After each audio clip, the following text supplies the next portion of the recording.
আসসালামু আলাইকুম ভিউয়ার্স, আশা করি সকলে ভালো আছেন।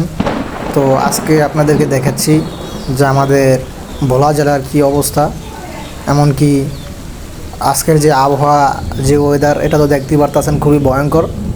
তো আমি আজকের এই ভিডিওতে দেখাবো যে ঝড় তুফান যদিও আমি তুলে ধরতে পারবো না, তো কিভাবে ক্ষয়ক্ষতি হয়েছে ওইগুলা। তো দেখেন যে বন্যার প্রভাবের ফলে আমাদের যেই ধান হয় সেই ধানগুলোর অবস্থা আপনারা দেখুন, যে এগুলো আর নেওয়ার মতো না, মাটির সাথে মিশে গেছে। তো এগুলো নিতে হলে অনেক কষ্ট করতে হবে। সো এখানে অনেক ফসল, তো আপনারা তো দেখতেই পারতেছেন। আর ভোলা জেলা প্রচুর পরিমাণ ধান উৎপন্ন হয়, এটা তো আপনারা জানেন কম বেশি সকলেই।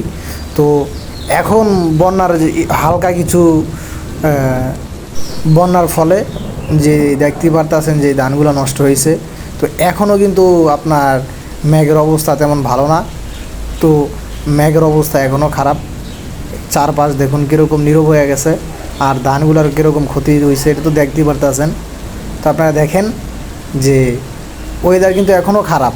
তো আমি এর পরের ভিডিওতে আপনাদেরকে দেখাবো যে ক্ষতিপূর্ণ যেসব এলাকা, আমি এলাকার ভিডিওগুলো দেখাবো। এখন জাস্ট ফসল দেখাইছি, তো আপনার পরের ভিডিওতে দেখাবো, বন্যার পরে দেখাবো যে ওয়েদারের যেই অবস্থাটা পরের ভিডিওতে আপনাদেরকে তুলে ধরবো।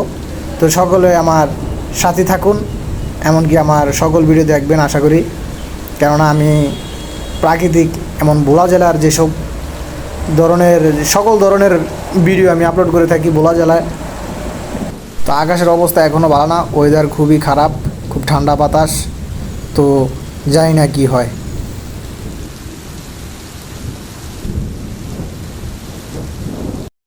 হ্যালো এভরিওয়ান, আসসালামু আলাইকুম। আজকের যেই ভিডিওটা এটা হচ্ছে সম্পূর্ণ গ্রামে আপনার কালবৈশাখী একটা ঝড় হয়েছে, যেই ঝড়ের কারণে অনেক ফসল, ধান, এমনকি ঘর বাড়ি, পুষ্কুনি, এগুলো অনেক কিছু নষ্ট হয়েছে। হ্যাঁ, তো আমি তো আপনাদেরকে দেখাইছি যে ধানের কীভাবে নষ্ট হয়েছে।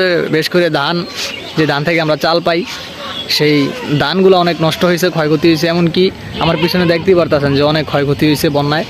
তো আজকেও এখনও অনেক মেঘ করে আছে, জানি না কি হয়।